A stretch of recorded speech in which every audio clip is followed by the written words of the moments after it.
Work has stopped on this Lemon Avenue Habitat for Humanity house for 3 days now after this forklift right here tipped, trapping an employee. Now, everybody knows that you are known for your slick gunslinging skills, but I think we ought to put it to the test.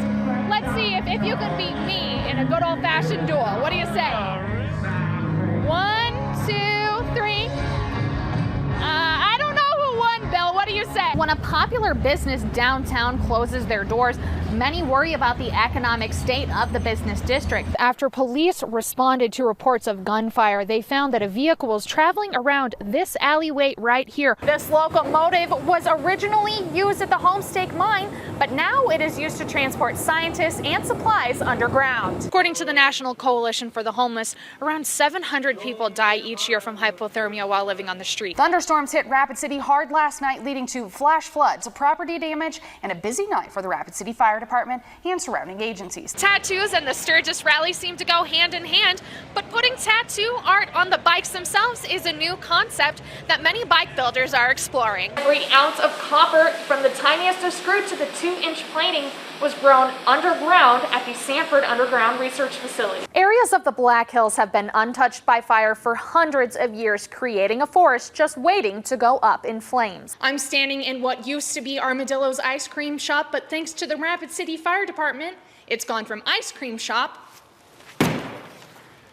to training ground. Dealey the Bloodhound is searching for me right now, and I laid this track about an hour ago, so let's see how long it takes for him to find me. Seely is a veteran sniffer. Hi, Seely. Good boy. So it only took him 5 minutes and 25 seconds to track me down. It should be no surprise to find a superhero on 2 wheels.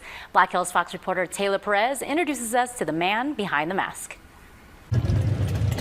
You probably recognize him. Avengers Assemble!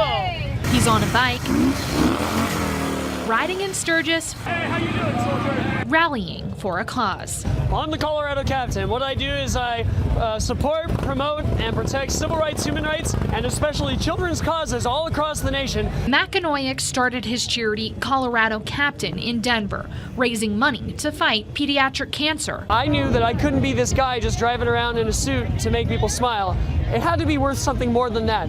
So if there's one thing that I'm good at, it's going, hey, look at me, look at me. But what I want it to be is, hey, look at me. Have you met this charity? But out of all of the superheroes, why the captain? And I think that if there's one thing Captain America would want to do, he would fight that bully known as cancer. His fight brought him to one of the biggest motorcycle rallies in the world. Cap Across America is a charity ride that spans the eastern United States, going from Denver to New York City and back. All with the hope of raising $10,000 that's going to go towards helping sick kids suffering from pediatric cancer and their families. He takes pictures with hundreds of folks each and every day. 1, 2, 3, cheese! And hands them a card explaining his cause and giving them a way to help his fight. Anytime you need me, now you've got the captain in your back pocket. It's all for pediatric cancers right now. One of the questions people ask him the most is why. His answer, Steve Rogers would probably do the same. One of his best one-liners is that the cost of freedom is high, but it's a price that we're willing to pay. And all the things that come with that freedom, especially for kids, is the freedom to live their life.